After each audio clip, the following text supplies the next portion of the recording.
ನಮಸ್ತೆ. ಇಂದು ನಾವು ದಸರಾದ ವೈಭವವನ್ನು ಅನ್ವೇಷಿಸಲು ಭಾರತದಾದ್ಯಂತ ಪ್ರಯಾಣಿಸುತ್ತೇವೆ. ಅದರ ಆಧ್ಯಾತ್ಮಿಕ ಅರ್ಥ, ವೈವಿಧ್ಯಮಯ ಆಚರಣೆಗಳು, ಪ್ರಸಿದ್ಧ ದೇವಾಲಯಗಳು ಮತ್ತು ಎಲ್ಲೆಡೆ ಆತ್ಮಗಳನ್ನು ಉನ್ನತೀಕರಿಸುವ ಪರಿವರ್ತಕ ಪ್ರಾರ್ಥನೆಗಳು. ಉತ್ತರ ಭಾರತದಲ್ಲಿ ದಸರಾ ರಾವಣನ ಮೇಲೆ ರಾಮನ ವಿಜಯವನ್ನು ನೆನಪಿಸಿಕೊಳ್ಳುತ್ತದೆ. ದಕ್ಷಿಣದಲ್ಲಿ ದುರ್ಗಾ ದೇವಿಯು ಮಹಿಷಾಸುರನನ್ನು ವಶಪಡಿಸಿಕೊಂಡ ಬಗ್ಗೆ.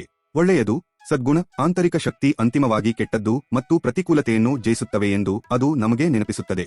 ರಾವಣನ ಪ್ರತಿಮೆಯನ್ನು ದಹಿಸುವುದು ನಮ್ಮ ಆಂತರಿಕ ರಾಕ್ಷಸರನ್ನು ನಾಶಪಡಿಸುವ ಸಾಂಕೇತಿಕ ಕ್ರಿಯೆಯಾಗಿದೆ. ಅಹಂ, ದುರಾಸೆ, ಅಸೂಯೆ, ಅಜ್ಞಾನ.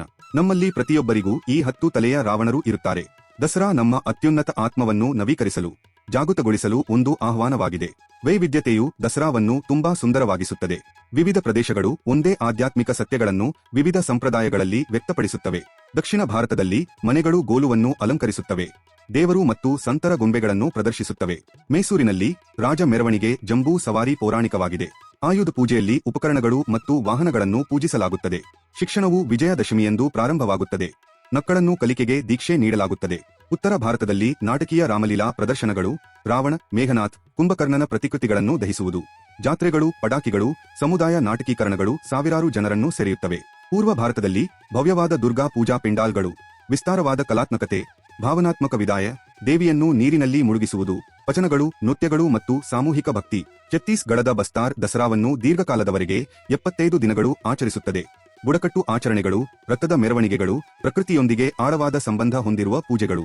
ಗುಜರಾತ್ನಲ್ಲಿ ಗಾರ್ಬಾ ಮತ್ತು ದಾಂಡಿಯಾ ರಾಸ್ ನಂತಹ ಜಾನಪದ ನೃತ್ಯಗಳು ರಾತ್ರಿಗಳನ್ನು ಬೆಳಗಿಸುತ್ತವೆ.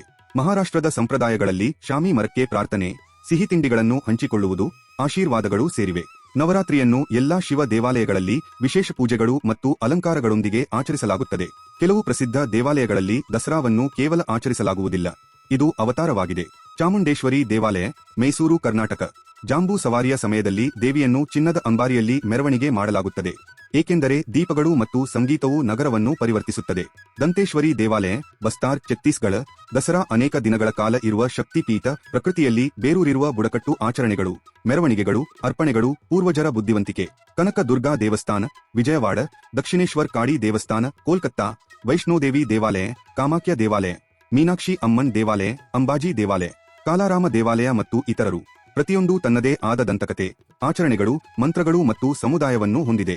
ಅನೇಕರು ದೇವಿ ಮಹಾತ್ಮಂನ ಶ್ಲೋಕಗಳನ್ನು ಪಠಿಸುತ್ತಾರೆ, ಇತರರು ರಾಮಾಯಣ ಅಥವಾ ರಾಮಚರಿತಮಾನಸದ ಭಾಗಗಳನ್ನು ಎದುವುದರಲ್ಲಿ ತೊಡಗುತ್ತಾರೆ. ನೆನಪಿಡಿ, ರಾಕ್ಷಸರ ವಿರುದ್ಧ ಹೋರಾಡುವುದು ಎಂದರೆ ಇತರರೊಂದಿಗೆ ಹೋರಾಡುವುದು ಎಂದರ್ಥವಲ್ಲ, ಆದರೆ ನಮ್ಮ ಸ್ವಂತ ನೆರಳುಗಳನ್ನು ಪರಿವರ್ತಿಸುವುದು. ಪ್ರತಿಯೊಂದು ಸಂಪ್ರದಾಯದಲ್ಲಿ, ಪ್ರತಿ ದೇವಾಲಯದಲ್ಲಿ, ಪ್ರತಿ ಪಟ್ಟಣದಲ್ಲಿ ಆಂತರ್ಯದಲ್ಲಿ ಬೆಳಕನ್ನು ಜಾಗೃತಗೊಳಿಸಲು ಆಹ್ವಾನವಿದೆ. ಜೈ ಮಾತಾದಿ, ಜೈ ಶ್ರೀರಾಮ್.